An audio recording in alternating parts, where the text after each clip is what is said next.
খারাপ সংবাদ শেখ হাসিনার জন্য এবং আওয়ামী লীগের অনেক ঊর্ধ্বতন নেতাকর্মী, প্রশাসনের অনেকেই হয়তোবা খুব শীঘ্রই যদি ব্যাটে বলে মিলে অনেককে হয়তো ফাঁসি বরণ করতে হবে। আজকে শুরুতেই একটা কথা বলি, শেখ হাসিনার রাজনীতি কিন্তু শেষ হয়ে গেল। এটা বাংলাদেশের কারোর কথা না, আমারও কথা না, এটা হচ্ছে জাতিসংঘের কথা।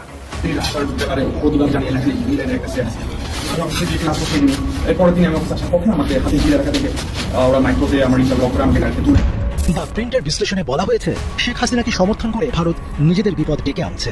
গতকাল একই দিনে দুটো বড় ঘটনা ঘটেছে, ফলে দুটো ঘটনাই খুব বিস্তারিত আলোচনার স্কোপ তৈরি হয়নি। একটা হচ্ছে আয়নাঘর পরিদর্শন করেছেন আমাদের প্রধান উপদেষ্টা, সেটা নিয়ে নানান রকম অসন্তোষ, বিতর্ক ছিল, ক্ষুব্ধতা ছিল আওয়ামী লীগের ওপরে। আরেকটা হচ্ছে জাতিসংঘের মানবাধিকার হাই কমিশন বাংলাদেশে এসে যে তদন্ত করেছেন তার রিপোর্ট প্রকাশিত হয়েছে। তদন্তটা থেকে আমাদের জাতিসংঘ যখন বলে তখন আমরা সেগুলো বিশ্বাস করি, আর যখন আমরা রাজনৈতিক দলগুলো বলি তখন আপনার অনেকে বিশ্বাস করতে চায় না। আসসালামু আলাইকুম দর্শক, নতুন একটা নিউজে আপনাকে স্বাগতম। প্রিয় দর্শক, ছাত্র আন্দোলনে শেখ হাসিনার ভয়ঙ্কর মানবাধিকার লঙ্ঘন নিয়ে জাতিসংঘের চাঞ্চল্যকর রিপোর্ট, হাসিনাকে ফাঁসির রায় দিতে বিএনপি সহ ছাত্র জনতার কঠিন অ্যাকশন, হাসিনাকে আশ্রয় দিয়ে ভারতের কঠিনভাবে ফেঁসে যাওয়ার ঘটনা ও প্রেক্ষাপট নিয়ে করা আমাদের আজকের ভিডিওটি খুবই গুরুত্বপূর্ণ। ভিডিওটি শুরু থেকে শেষ পর্যন্ত ধৈর্য সহকারে দেখে একটি লাইক দিয়ে সবাইকে শেয়ার করে দিন। আমাদের চ্যানেলে নতুন হলে চ্যানেলটি সাবস্ক্রাইব করে পাশে থাকা বেল আইকনে ক্লিক করে রাখুন। আমাদের ভিডিওটি আপনি বাংলাদেশের কোন জেলায় বসে দেখছেন বা শুনছেন সেইটি অবশ্যই কমেন্ট বক্সে কমেন্ট করে জানিয়ে দিতে ভুলবেন না। চলুন আর কথা না বাড়িয়ে ভিডিওটিতে একটি লাইক দিয়ে ধারাবাহিকভাবে আজকের বিস্তারিত খবরগুলো দেখে আসি। খুবই খারাপ সংবাদ শেখ হাসিনার জন্য এবং আওয়ামী লীগের অনেক ঊর্ধ্বতন নেতাকর্মী, প্রশাসনের অনেকেই হয়তোবা খুব শীঘ্রই যদি ব্যাটে বলে মিলে অনেককে হয়তো ফাঁসি বরণ করতে হবে। শুধুমাত্র ইন্টারিম গভর্নমেন্টের সময় না, এই সরকার পরে যদি কোনো সরকার আসে, বিএনপি অথবা সামহাও যারাই আসেন, তারা কঠিন বিচার করবেন। কারণ কি, ইন্টারন্যাশনালি যেই সংগঠন আছে জাতিসংঘ আজকে যেই তদন্ত প্রতিবেদন প্রকাশ করছে, এই তদন্ত প্রতিবেদনটা ওয়ার্ল্ড ওয়াইড একটা ভ্যালু রাখে। আর এই তদন্ত প্রতিবেদনে যে জিনিসগুলো উঠে আসছে, এগুলাতে শেখ হাসিনার ফাঁসি নিশ্চিত করার জন্য সবকিছুই করবে সরকার, কারণ তাদের হাতে একটা গ্রিন সিগন্যাল চলে আসছে। এই রিপোর্টটা কিসের রিপোর্ট যেটা তাকে এত বড় বিপদে ফেলতে যাচ্ছে। দর্শক, আজকে human rights violation and abuses related to the protests of July and August 2024 in Bangladesh, এই প্রতিবেদনটা প্রকাশ করেছে জাতিসংঘ। তারা এখানে কি কি গুরুত্বপূর্ণ জিনিস আনছে যে আপনার জুলাই অভ্যুত্থান চলাকালীন বিক্ষোভকারীদের হত্যা এবং তাদের লাশকে গুম করতে সরাসরি নিরাপত্তা বাহিনীকে নির্দেশনা দিয়েছিলেন শেখ হাসিনা। জাতিসংঘের মানবাধিকার বিষয়ক হাই কমিশনের ফ্যাক্ট ফাইন্ডিং মিশন এই সংক্রান্ত একটা প্রতিবেদন আজকে প্রকাশ করা হয়েছে। প্রতিবেদনে বলা হয়েছে, অভ্যুত্থানের সময় 18 জুলাই সন্ধ্যায় তৎকালীন স্বরাষ্ট্রমন্ত্রী আসাদুজ্জামান খান কামালের সভাপতিত্বে কোর কমিটির একটা বৈঠক হয়। ওই বৈঠকে পুলিশ, র্যাব, বিজিবি, গোয়েন্দা সংস্থার প্রধানরা উপস্থিত ছিলেন। বৈঠকে মন্ত্রী বিজিবি কমান্ডারকে আরো সহজে প্রাণঘাতী শক্তি প্রয়োগের নির্দেশ দিয়েছিলেন।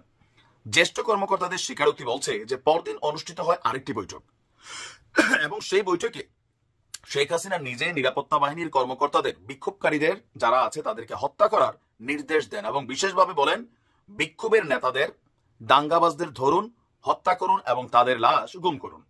ফলে 18 জুলাইয়ের পর আপনার পাওয়া যে নিহতের সংখ্যা, এটা 3 গুণ হয়ে যায় বলছে জাতিসংঘের তদন্ত কমিটি। তারা বলছে যে 18 জুলাই নিহতের সংখ্যা 100 জানা গেলেও পরের দিন 19 জুলাই তা হয়ে যায় 300। ফ্যাক্ট ফাইন্ডিং মিশনের প্রতিবেদন বলছে, সংগ্রহ করা তথ্য উপাত্ত স্বাধীনভাবে পর্যালোচনার ভিত্তিতে জাতিসংঘের এই তদন্ত কমিটি জানতে পেরেছে যে সাবেক সরকারের নিরাপত্তা গোয়েন্দা সংস্থাগুলো আওয়ামী লীগের সহিংস গোষ্ঠীগুলো পদ্ধতিগতভাবে গুরুতর মানবাধিকার লঙ্ঘনে জড়িত ছিল, যার মধ্যে রয়েছে শত শত বিচার বহির্ভূত হত্যা, অন্যান্যভাবে হিংস্র শক্তি প্রয়োগের ঘটনা, যার ফলে হাজার হাজার বিক্ষোভকারী গুরুতর আহত হয়েছে, গ্রেপ্তার হয়েছে, নির্যাতনের শিকার হয়েছে। প্রতিবেদনে আরো বলা হয়েছে, এই ধরনের গুরুতর মানবাধিকার লঙ্ঘনগুলো আন্তর্জাতিক অপরাধ আইনের দৃষ্টিকোণ থেকে উদ্বেগের সৃষ্টি করে। সুতরাং এগুলোর আরো তদন্ত হওয়া দরকার, যাতে মানবতা বিরোধী অপরাধ এবং নির্যাতনের ঘটনা কতটুকু ঘটেছে সেটির মাত্রাটা নির্ধারণ করা যায়। একই সঙ্গে বাংলাদেশের নিজস্ব আইনেও গুরুতর এসব অপরাধের মাত্রা নির্ধারণ করা হবে। বুঝতেই পারছেন, এমনি সরকার বসেছিল যে আওয়ামী লীগের বিচারটা কোন অ্যাঙ্গেল থেকে করবে। পলিটিক্যালি একটা ইস্যু তো আছেই, সরকারের নানান চিন্তা ভাবনা। বাট জাতিসংঘের এই রিপোর্টটা এই রিপোর্ট নিয়ে ধরেন যদি এখন ইউনুস সরকার কোন একটা রিপোর্ট করতো বা বর্তমানে পুলিশ করতো অথবা আমাদের গোয়েন্দা সংস্থারা করতো, এইটা নিয়ে আলোচনা সমালোচনা অনেক রকম তৈরি হইতো। এখন ইউনুস সরকার যেটা করছেন ক্ষমতায় আসার পরেই জাতিসংঘের এই তদন্ত কমিটিকে কিন্তু দাওয়াত দিছিলেন। তারা বাংলাদেশে দীর্ঘদিন থাকছেন, খাইছেন, এগুলোর অবজারভেশন করছেন, তথ্যপত্র ডাটা কালেকশন করে ফাইনালি ইন্টারন্যাশনালি এই রিপোর্টটাকে প্রকাশ করেছেন। তো ফাইনালি ইন্টারন্যাশনালি যখন এই রিপোর্টটা প্রকাশিত হয়েছে, বাংলাদেশের 1000 মিডিয়া যদি একটা কথা বলে এটা যতটুকু ভ্যালু হয় না, তাদের রিপোর্টের ওই ভ্যালুটা আছে। শেখ হাসিনার জন্য খুবই দুর্দিন আরো আসতে যাচ্ছে। ইভেন এখানে শুধুমাত্র শেখ হাসিনা না, আওয়ামী লীগের ঊর্ধ্বতন অনেক নেতা, সরকারের অনেক কর্মকর্তারা এই ঘটনায় কিন্তু আসামি হতে যাচ্ছেন। ইভেন আইনের মুখোমুখি হবেন। সরকার যেই থাকুক, ইউনুস সরকারের পর যারাই আসুক, তারাও কিন্তু এই আইনটাকে ব্যবহার করবে, কারণ ইন্টারন্যাশনালি একটা রিপোর্ট এটা। আওয়ামী লীগের খুবই দুর্দিন আসতে যাচ্ছে, বোঝা যাচ্ছে। আজকে শুরুতেই একটা কথা বলি, শেখ হাসিনার রাজনীতি কিন্তু শেষ হয়ে গেল। এটা বাংলাদেশের কারোর কথা না, আমারও কথা না, এটা হচ্ছে জাতিসংঘের কথা। কিভাবে বলছি একটু অপেক্ষা করেন। আজকে একটা শিরোনাম বলি, ইতিমধ্যে আপনারা জেনেছেন, তারপর বলি। জাতিসংঘের তথ্যানুসন্ধান দলের প্রতিবেদন, শেখ হাসিনার বিরুদ্ধে গুরুতর মানবাধিকার লঙ্ঘনের প্রমাণ পেয়েছে জাতিসংঘ। আর কিছু লাগে? জাতিসংঘ এটা বাংলাদেশের ওই টিআইবিও না, বা ওই আদিলুর রহমান শুভর সে অধিকারও না বলতে পারেন, বা বিএনপির কথা না, জামাতের কথা না, এটা জাতিসংঘের কথা। আর জাতিসংঘ ফাও কোনো কথা বলে না। জাতিসংঘকে বায়াস্ট করা এটা কোনোভাবেই সম্ভব না। তাই যদি হইতো তাহলে ইসরায়েলরা ওই জাতিসংঘকে দিয়ে ফিলিস্তিনের বিরুদ্ধে প্রতিনিয়ত বক্তব্য দেওয়া পেরেছে এবং পারেনি, বরং নেতানিয়াহুকে আন্তর্জাতিক কাঠগড়ায় তারা দাঁড় করেছে। তো আজকে এই কথা বলার পর বাংলাদেশের রাজনীতি করবেন শেখ হাসিনা, আওয়ামী লীগের সভানেত্রী হিসাবে গণতন্ত্রের মানুষ কন্যা, তিনবার নাকি ঐতিহাসিক নির্বাচন করেছে, যা পৃথিবীর বুকে সংগঠিত হয়নি শেখ হাসিনার অধীনে। সেই কথাগুলো এখন তাদের সমর্থকরা ভাবুক, কিছু বলবো না, অন্তত জাতিসংঘের এই রিপোর্টটা পড়ুক। কেননা এই রিপোর্টটা কেন করতে পেরেছে? ইউনুস বাধা দেয়নি, বলেছে আপনারা মানে গণহত্যা হয়েছে কিনা আপনারা তদন্ত করুন, কারা দায়ী তদন্ত করুন। তারা তদন্ত করে বলছে আওয়ামী লীগ শুধু পুলিশ না, আরো সরকারি বাহিনী যেগুলি আছে সেই বাহিনীগুলোকেও যুক্ত করেছে, বলেছে তারা দায়ী, তাদেরকে কেন বিচারের আওতায় আনা হচ্ছে না। দেখেন, তারা পাশাপাশি এই কথাও বলেছে, তারা কিন্তু বায়াস না, তারা বলেছে ব্যক্তির যে অপরাধ তার বিচার করুন, কিন্তু বলছে যে কোনো রাজনৈতিক দল নিষিদ্ধ করা যাবে না, নির্বাচন অবাধ নিরপেক্ষ করতে হবে। এই কেন? যখন কোনো দেশে অবাধ নির্বাচন হয় না, মানুষের ভোটের অধিকার থাকে না, তখনই ফ্যাসিবাদ কায়েম হয় এবং তখনই গুম খুন মানবাধিকার লঙ্ঘন হয়। সুতরাং বাংলাদেশে 15 বছর ছিল একটা মানবাধিকার লঙ্ঘন, গুম খুনের একটা দেশ এবং গণতন্ত্রহীন একটা দেশ, জাল জালিয়াতির নির্বাচনের একটা দেশ, এবং পুরো দায় শেখ হাসিনার বিরুদ্ধেই বর্তেছে। ফলে এই অবস্থার পর আওয়ামী লীগ সিদ্ধান্ত নিক, আমি জানি তারা যে পরিমাণ নির্লজ্জ, তারা কখনো এটা স্বীকার করবে না, কিন্তু তাদের যারা আশ্রয় প্রশ্রয় দিচ্ছে ভারত, অন্তত এই জাতিসংঘের এই রিপোর্টটা দেখুক, তারা বলুক যে এটা ভুল। 1 জুলাই থেকে 15 আগস্ট ঘটনা বিশ্লেষণ করে প্রতিবেদন চূড়ান্ত করেছে OHCHR, জাতিসংঘের মানবাধিকার বিষয়ক হাই কমিশন। 114 পৃষ্ঠার প্রতিবেদন প্রকাশ হয়েছে। এখানে আওয়ামী লীগের শীর্ষ নেতৃত্বের বিরুদ্ধে গুরুতর মানবাধিকার লঙ্ঘনের প্রমাণ পেয়েছে জাতিসংঘের তথ্যানুসন্ধান দল। স্বৈরাচারী সরকার, নিরাপত্তা বাহিনী, গোয়েন্দা সংস্থা এবং দল ও সহযোগী সংগঠনগুলোকে যুক্ত করে মাত্রাতিরিক্ত বল প্রয়োগ করেছে। বিচার বহির্ভূত হত্যা, নির্বিচার মারণাস্ত্র দিয়ে গুলি, গ্রেপ্তার, নির্যাতন, চিকিৎসা পেতে বাধা দেওয়ার মতো গুরুতর মানবাধিকার লঙ্ঘন করেছে সরকার। মূলত ক্ষমতা টিকিয়ে থাকতে আন্দোলনকারীদের উপর মাত্রাতিরিক্ত বল প্রয়োগের সরাসরি নির্দেশ দিয়েছিলেন তৎকালীন প্রধানমন্ত্রী শেখ হাসিনা এবং সাবেক স্বরাষ্ট্রমন্ত্রী আসাদুজ্জামান খান। এখন জাতিসংঘের উচিত হবে এদেরকে একেবারে বাংলাদেশে আনা দরকার নেই, নিয়ে ওই যে নুরেমবার্গ ট্রায়ালে নিয়ে যাওয়া, সেখানে করুক, বিচার করুক তারা। বাংলাদেশে 2024 সালের 1 জুলাই থেকে 15 আগস্ট সংঘটিত ঘটনা বিশ্লেষণ করে জাতিসংঘের মানবাধিকার বিষয়ক হাই কমিশনের দপ্তরের তথ্যানুসন্ধান প্রতিবেদনে এই চিত্র উঠে এসছে। 114 পৃষ্ঠার এই প্রতিবেদন ওই সময়ের নৃশংসতা ও মানবতা বিরোধী অপরাধের জন্য বিগত সরকার ও শাসক দল আওয়ামী লীগকে সরাসরি দায়ী করা হয়েছে। রাজনীতি করবে শেখ হাসিনা? করবে? এখনই উচিত তার দলটা ভেঙে দিয়ে নতুন নেতৃত্ব দিয়ে একেবারে আন করার লোক দিয়ে দল সাজানো। নতুবা শেখ হাসিনার নেতৃত্বে এই বাংলাদেশের রাজনীতি করতে পারবে না শেখ হাসিনার নেতৃত্বে। জাতিসংঘের এই তথ্যানুসন্ধান প্রতিবেদনটি আজ বুধবার জেনেভা থেকে আনুষ্ঠানিকভাবে প্রকাশ করা হয়েছে। গত মাসের শেষ সপ্তাহে জাতিসংঘের মানবাধিকার কমিশন বাংলাদেশ সরকারের কাছে প্রতিবেদন খসড়া দিয়েছিল। কোনো মতামত থাকলে তাতে যুক্ত করার জন্য সময়ের সীমা দেয় এই সংস্থা। তারা ঢাকা ছাড়াও চট্টগ্রাম, রংপুর, রাজশাহী, খুলনা, বগুড়া, সিলেট, গাজীপুর এই 8টি শহরে অনুসন্ধান চালায়। মূলত যে শহরগুলোতে বেশি মাত্রায় বিক্ষোভ হয়েছিল সেই সব স্থানে গিয়ে সরেজমিনে কাজ করে জাতিসংঘের দলটি। জাতিসংঘ কিন্তু বসে থাকেনি, তারা কাজ করেছে এবং তারা বলছে প্রতিবেদন তৈরিতে অভ্যুত্থানে ক্ষতিগ্রস্ত ও ঘটনা প্রবাহের সাক্ষী ব্যক্তিদের নিয়ে 230টি বেশি সাক্ষাৎকার নেওয়া হয়। এছাড়া সরকার, নিরাপত্তা বাহিনী, রাজনৈতিক ব্যক্তিদের আরো 36টি সাক্ষাৎকার নেওয়া হয়। এই 36 জনের মধ্যে সরকারের সাবেক ও বর্তমান কর্মকর্তারাও আছেন যারা ওই সময় ঘটনা প্রবাহ সম্পর্কে অবগত ছিলেন। দিল্লির আকাশে তখন ঝলসানো দুপুর, জানালার ওপারে কড়া রোদ, কিন্তু ঘরের ভেতর শীতল বাতাস বইছে। শেখ হাসিনা সোফার কোণে হেলান দিয়ে বসে আছেন, হাতে ভারতীয় একটি সংবাদপত্র। বড় করে ছাপানো হেডলাইন, বাংলাদেশের রাজনীতিতে মোড় বদলের সময় এসেছে। হাসিনাকে সমর্থন করা কি ভারতের জন্য ক্ষতিকর? চোখের পাতা কাঁপল, ঠোঁট কামড়ে ধরে আরো মনোযোগ দিয়ে পড়তে লাগলেন তিনি। গত কয়েকদিন ধরে ভারতের বিভিন্ন সংবাদ মাধ্যমে যেসব লেখা প্রকাশিত হচ্ছে তাতে তার অস্বস্তি বাড়ছে। The print, Hindustan Times, India today, এক সময়কার নির্ভরযোগ্য সমর্থকরা এখন একের পর এক প্রশ্ন তুলছে। কেউ সরাসরি বলছে বাংলাদেশের জনগণের কাছে হাসিনার গ্রহণযোগ্যতা নেই, আবার কেউ পরোক্ষভাবে ইঙ্গিত দিচ্ছে যে ভারতকে নতুন কৌশল নিতে হবে। একটা সময় ছিল যখন দিল্লি থেকে প্রকাশিত প্রতিটি সংবাদ হাসিনার পক্ষে যেত। বিরোধীদের দমননীতি, একদলীয় শাসন, গণতন্ত্রহীনতা এসব নিয়ে কেউ প্রশ্ন তুলত না, বরং বলা হতো শেখ হাসিনাই ভারতের একমাত্র নির্ভরযোগ্য মিত্র।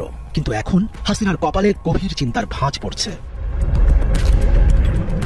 দ্য প্রিন্টের বিশ্লেষণে বলা হয়েছে, শেখ হাসিনাকে সমর্থন করে ভারত নিজেদের বিপদ ডেকে আনছে। বাংলাদেশে তার জনপ্রিয়তার তলানিতে জনগণ ক্ষুব্ধ, ভারতের স্বার্থ এখন হুমকির মুখে। একই সুরে কথা বলছে অন্যান্য ভারতীয় বিশ্লেষকরাও। পশ্চিমবঙ্গে রাজনৈতিক ফায়দা লুটতে বিজেপি বাংলাদেশিদের পাকিস্তানের সমর্থক হিসেবে চিত্রিত করলেও দীর্ঘমেয়াদে বাংলাদেশকে হারানো ভারতের জন্য কৌশলগত আত্মঘাতী সিদ্ধান্ত হতে পারে বলে সতর্ক করেছেন অনেকেই। বাংলাদেশের সাধারণ জনগণের ক্ষোভ শুধু শেখ হাসিনার বিরুদ্ধে নয়, ভারতীয় নীতির বিরুদ্ধেও ছড়িয়ে পড়েছে। গতকাল একই দিনে দুটো বড় ঘটনা ঘটেছে, ফলে দুটো ঘটনাই খুব বিস্তারিত আলোচনার স্কোপ তৈরি হয়নি। একটা হচ্ছে আয়নাঘর পরিদর্শন করেছেন আমাদের প্রধান উপদেষ্টা, সেটা নিয়ে নানান রকম অসন্তোষ, বিতর্ক ছিল, ক্ষুব্ধতা ছিল আওয়ামী লীগের ওপরে। আরেকটা হচ্ছে জাতিসংঘের মানবাধিকার হাই কমিশন বাংলাদেশে এসে যে তদন্ত করেছেন তার রিপোর্ট প্রকাশিত হয়েছে, সেটা নিয়ে এবার একটু কথা বলতে চাই। আয়নাঘর নিয়ে গতকালই কথা বলা হয়েছে। একটা জিনিস শুরুতে বলে রাখা ভালো, মানে এই রিপোর্টে থাকা কোনো তথ্য কি আমরা জানতাম না, কোনো তথ্য। আমি রিপোর্টটার বিভিন্ন জায়গায় তাদের সারসংক্ষেপ আছে, বিভিন্ন পত্রপত্রিকা যা যা এনেছে সেটা দেখলাম। আমি রিপোর্টটা পাওয়া যায় ওয়েবসাইটে, 114 পৃষ্ঠা সম্ভবত, ডাউনলোড করেছি, এখনো পড়তে শুরু করিনি, পড়তে শুরু করবো নিশ্চয়ই, এবং তখন কিছু ফাইন্ডিং থাকলে আমি আবার কথা বলবো। কিন্তু সারাংশ যেটা আছে অলমোস্ট নতুন কিছু নেই, কিন্তু এটা একটা মানে বিরাট একটা রিপোর্ট, আমরা বিরাট একটা ঘটনা বলবো। জাতিসংঘের মানবাধিকার সংস্থার মতো, হাই কমিশনের মতো একটা সংস্থা এই তদন্ত করে যে রিপোর্ট তৈরি করেছে, এটার মাধ্যমে আমরা এখন শেখ হাসিনা, তার দল, বিশেষ করে শেখ হাসিনাকে জাতিসংঘ সার্টিফাইড বর্বর বলে বলতে পারি। তাকে আমরা চিনি, তার অধীনে আমরা দীর্ঘ সময় বসবাস করেছি, এই দেশে বসবাস করেছি। তিনি কি করেন, 15 বছর ধরে কি করেছেন, তারপর জুলাই আগস্টের কথা তো বাদই দেওয়া গেল। তো সব যদি একত্র করি, নতুন যে ঘটনাটা ঘটলো, জাতিসংঘ সার্টিফাই করেছে তাকে, তার দলকে, ফলে এর একটা বিরাট ইমপ্লিকেশন আছে। সেটাই আসলে বিরাট ব্যাপার, আমরা সেই জায়গায় আসবো, ইমপ্লিকেশনটা কি, এবং তাতে শেখ হাসিনা এখন যা করছেন, ভারতে যেভাবে আছেন, সেটার খুব বেশি পরিবর্তন হবে কিনা সেটাও আলোচনা করব। রিপোর্ট থেকে কিছু অংশ আমি বিবিসি বাংলা থেকে একটু পড়ছি।